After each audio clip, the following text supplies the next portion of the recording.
ఈరోజు జరిగిన ఘటన తెల్లవారుజామున సమయంలో ఈ ఘటన జరగడం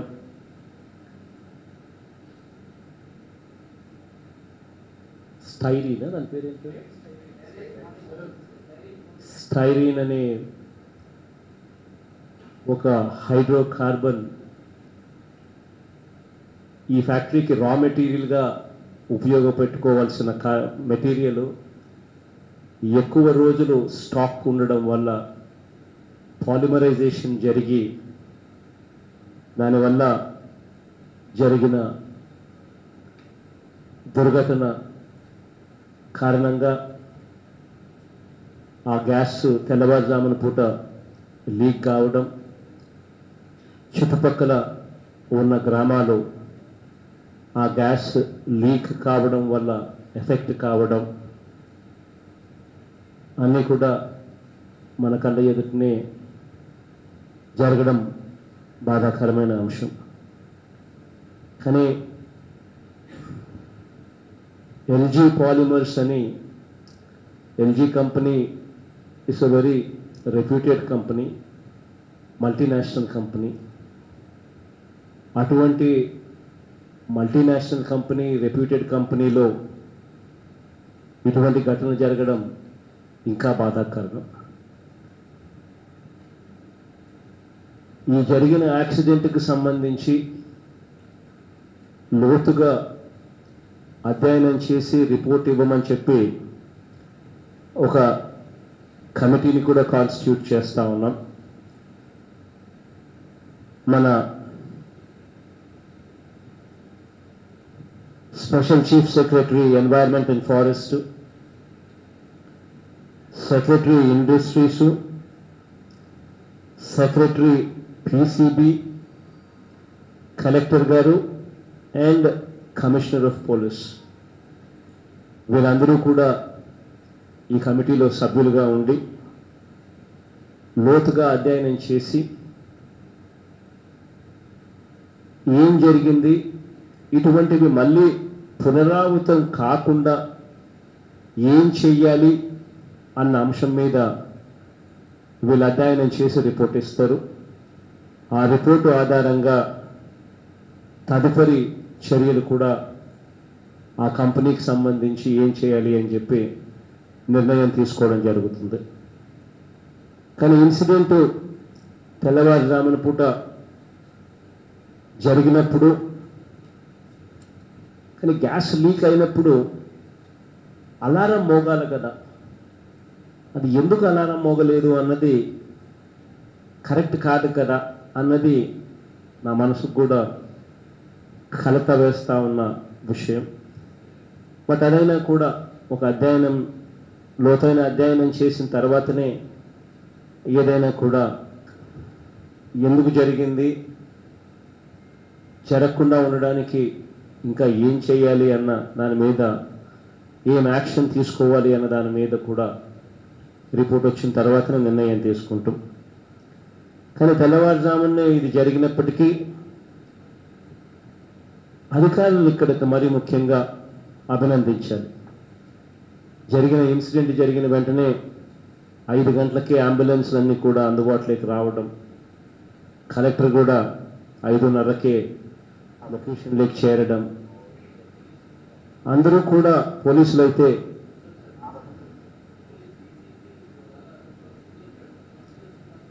దాదాపుగా 4:40కే పోలీస్ కమిషనర్ కూడా డీసీపీ కూడా వచ్చి రావడం, అన్ని రకాలుగా అధికారులను నిజంగా అభినందించాల్సిన అంశం ఇది. వెంటనే ఇన్సిడెంట్ జరిగిన వెంటనే చాలా బాగా స్పందించారు. అంబులెన్స్లు అన్నీ కూడా అందుబాటులో ఉన్నవి, అన్నీ కూడా అందుబాటులో ఉన్న అంబులెన్స్లు అన్నీ కూడా తరలించి దాదాపుగా 348 మందిని దాదాపుగా అన్ని హాస్పిటల్స్లో చేర్పించడం. అన్ని హాస్పిటల్స్లో చేర్పించిన తర్వాత అందులో చాలామంది వచ్చినప్పుడు అన్కాన్షియస్ స్టేజ్లో ఉన్న వాళ్ళు కూడా ఇప్పుడు చాలా బాగా ఎటువంటి గాలికి కూడా పీల్చుకోవాల్సిన అవసరం లేని పరిస్థితిలో వెంటిలేటర్ కూడా అవసరం లేకుండా బాగా రికవర్ కూడా అయ్యారు. దానికి హాస్పిటల్స్ని కూడా కితాబ్ ఇవ్వాలి. అయినా జరిగిన దుర్ఘటనలో 9 మంది చనిపోవడం జరిగింది అని చెప్పి కూడా అధికారులు చెప్తా ఉన్నారు. ఈ 9 మంది కుటుంబాలకు నా ప్రగాఢ సానుభూతిని తెలియజేస్తా ఉన్నాను. జరిగిన ఘటనలో నేను మనుషులను వెనక్కి తీసుకోలేకపోయినా కూడా ఒక మంచి మనసున్న వ్యక్తిగా ఖచ్చితంగా ఆ కుటుంబాలకు అన్ని రకాలుగా తోడుగా ఉంటానని మాత్రం ఖచ్చితంగా హామీ ఇస్తా ఉన్నాను. దీనికి సంబంధించి చనిపోయిన ప్రతి కుటుంబానికి కూడా కంపెనీ వాళ్ళతో ఏ మేరకు రాబడతామో అది గవర్నమెంట్గా మేము కింద మీద పడతాం. కంపెనీ ఇచ్చిన ఏ మేరకు ఇచ్చినా కూడా గవర్నమెంట్ అన్ని రకాలుగా కూడా ముందుండి ఆదుకుంటుంది. చనిపోయిన ప్రతి కుటుంబానికి కూడా ₹1 కోటి కాంపెన్సేషన్ కూడా డిక్లేర్ చేస్తా ఉన్నాం. కంపెనీ వాళ్ళతో ఏ మేరకు వస్తుందో వస్తుంది, కానీ వాళ్ళ దగ్గర నుంచి ఏ మేరకు వస్తే వస్తుంది, మిగిలింది ప్రభుత్వం యాడ్ చేస్తుంది. కంపెనీతో ఏం మాట్లాడుకోవాలని ప్రభుత్వం మాట్లాడుకుంటుంది. కానీ చనిపోయిన ప్రతి కుటుంబానికి ₹1 కోటి డిక్లేర్ అయితే ఖచ్చితంగా చేస్తా ఉన్నాం. అదొకటే కాకుండా హాస్పిటల్లో ఎవరైతే వైద్యం చేయించుకుంటా ఉన్నారో వాళ్ళు ఎవరైతే ప్రైమరీ కేర్ అంటే భయపడి ఇంకొకటో వచ్చి చిన్న చిన్న సమస్యలతో వచ్చి ప్రైమరీ కేర్ వైద్యంతో వెళ్ళిపోయిన వాళ్ళందరికీ కూడా ప్రైమరీ కేర్ చేయించుకున్న వాళ్ళందరికీ ₹25,000 ఇవ్వడం జరుగుతుంది. హాస్పిటలైజ్ అయ్యి ఎవరైతే 2-3 రోజుల పాటు కనీసం హాస్పిటల్లో ఉండవలసిన పరిస్థితి ఎవరికైతే ఉంటుందో వాళ్ళందరికీ కూడా ₹1,00,000 వాళ్ళందరికీ కూడా కాంపెన్సేషన్ ఇవ్వడం కూడా జరుగుతుంది. వాళ్ళే కాకుండా వెంటిలేటర్ సహాయంతో వైద్యం చేయించుకునే పరిస్థితులకు వచ్చిన వాళ్ళు ఎవరైతే ఉంటారో వాళ్ళందరికీ కూడా ₹10 లక్షల కాంపెన్సేషన్ ఇవ్వడం కూడా జరుగుతుంది. ఏ ఒక్కరికి కూడా వైద్యం ఖర్చు రూపాయి కూడా పెట్టుకోవాల్సిన అవసరం లేకుండా ప్రతిదీ కూడా వైద్యం చేయించిన తర్వాత వీళ్ళందరికీ కూడా ఈ కాంపెన్సేషన్ అమౌంట్లు ఇచ్చి వాళ్ళందరూ కూడా సంతోషంగా ఇళ్ళకు పోయేట్టుగా చేయమని చెప్పి అధికారులకు ఆదేశాలు కూడా ఇస్తా ఉన్నాం. అది కాక దాదాపుగా ఇప్పుడే వినయ్తోనూ కలెక్టర్ గారితోనూ అందరితోనూ ఇంక్లూడింగ్ ఎమ్మెల్యేలతోనూ కూడా మాట్లాడడం తర్వాత అందరం కూడా ఎన్ని ఊర్లు ఎఫెక్ట్ అయ్యాయి ఈ గాలి వల్ల, పోనీలే ఈ గాలి వల్ల మనుషులకు డైరెక్ట్గా ఎఫెక్ట్ ఏం కాకపోయినా కూడా దాని స్ట్రెస్సు దాదాపుగా కొన్ని రోజుల పాటు ఈ స్ట్రెస్ వాళ్ళ మీద సైకలాజికల్గా వాళ్ళకు దీని ఎఫెక్ట్స్ కొద్దో గొప్ప స్ట్రెస్ రూపంలోనో ఇంకొక రూపంలోనో ఖచ్చితంగా ఉంటాయి.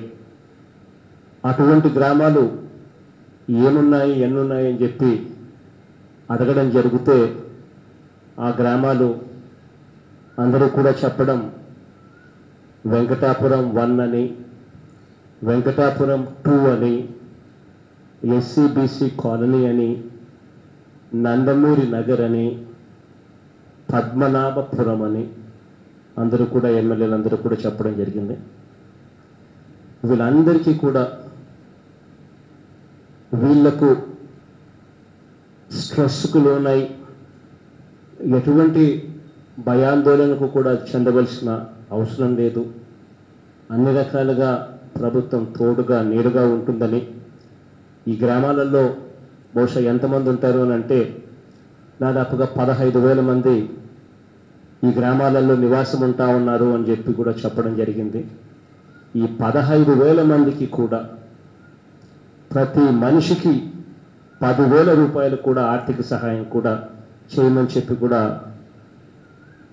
కలెక్టర్ గారికి ఆదేశాలు కూడా ఇవ్వడం జరుగుతూ ఉంది. అన్ని రకాలుగా తోడుగా ఉంటామని చెప్పి మరొకసారి కూడా తెలియజేస్తా ఉన్నా. ఆ గ్రామాలలో మెడికల్ క్యాంప్స్ పెట్టమని చెప్పి కలెక్టర్ గారికి ఆదేశాలు ఇస్తా ఉన్నాం.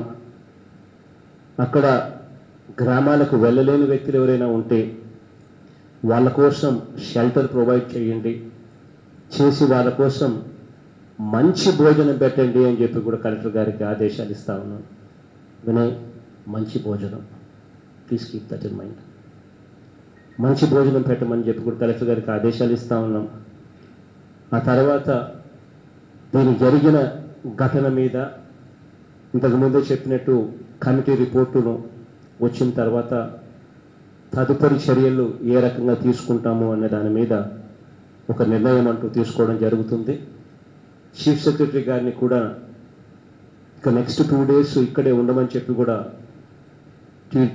చీఫ్ సెక్రటరీ గారిని కూడా అభ్యర్థిస్తా ఉన్నా. ఆవిడ కూడా ఈ నెక్స్ట్ 2 days ఇక్కడే ఉంటుంది. పూర్తిగా ఈ విషయం మీదనే అమ్మను కూడా ఇక్కడే ఉండమని చెప్పి రిక్వెస్ట్ చేస్తా ఉన్నా. సో సిఎస్ గారు ఇక్కడే ఉంటారు, కన్నబాబన్న మంత్రి, ఇన్ఛార్జ్ మంత్రి ఈ జిల్లా ఇక్కడే ఉంటాడు, తాను ఇక్కడే ఉంటాడు. ఎలాగో అవంతి అండ్ కృష్ణదాస్ అన్న, బొత్స అన్న అయితే ఎలాగో ఇక్కడ ఈ ప్రాంతానికి చెందిన మంత్రులే కాబట్టి వీళ్ళు కూడా అందుబాటులోనే ఉండమని చెప్తా ఉన్నా. ఆ గ్రామాలకు ఎటువంటి అవసరాలు ఏమొచ్చినా కూడా వీళ్ళంతా కూడా దగ్గరుండి ఏ చిన్న సమస్య రాకుండా అన్నీ కూడా ఇంప్లిమెంట్ అయ్యేట్టుగా చూసుకోమని చెప్పి అందరినీ కూడా కోరుతా ఉన్నా. మరొకసారి ఆ గ్రామాల్లో ఉన్న ప్రతి ఒక్కరికి కూడా చెప్పదలుచుకున్నా, ఈ గ్రామాలలో జంతువులు కూడా కొన్ని చనిపోవడం జరిగాయని చెప్పి కూడా చెప్పడం జరిగింది. ఆ జంతువులకు సంబంధించి ఏవైతే చనిపోయాయో మొత్తం ఎవరికి కూడా ఇబ్బంది లేకుండా వాళ్ళకు పూర్తి కాంపన్సేషన్ 100% కాంపన్సేషన్ ఇవ్వడమే కాకుండా ఇంకా జంతువుకు కూడా ఇబ్బంది లేకుండా చూసుకునే దానికోసం ప్రతి జంతువుకు ఇంకొక 20,000 రూపాయలు అడిషనల్గా జంతువు కోనిచ్చి ఇంకొక 20,000 రూపాయలు వాళ్ళ చేతుల్లో కూడా పెట్టి ఇవ్వమని చెప్పి కూడా కలెక్టర్లకు ఆదేశాలు జారీ చేస్తూ ఉన్నాం. ఈ చనిపోయిన కుటుంబాలకు సంబంధించి ఆ కుటుంబానికి సంబంధించి మనుషులను అయితే నేను తీసుకురాలేకపోయినా కూడా ఆ కుటుంబాలకు అన్ని రకాలుగా తోడుగా ఉంటామని మాత్రం ఖచ్చితంగా హామీ ఇస్తా ఉన్నా. వాళ్ళకు సంబంధించి ఏమన్నా వాళ్ళ కుటుంబ సభ్యులకి ఏదైనా ఉద్యోగాలకు సంబంధించిన అంశాలు కూడా అదే కంపెనీలో ఆ కంపెనీ రిపేర్ అయ్యి నడచడం మొదలుపెట్టిన తర్వాతనో లేకపోతే ఆ కంపెనీని వేరే చోటికి షిఫ్ట్ చేసిన తర్వాతనో మరి కమిటీ రిపోర్ట్ ఏం చెప్తుందో ఆ రిపోర్ట్ ఆధారంగా నిర్ణయం తీసుకుంటాం.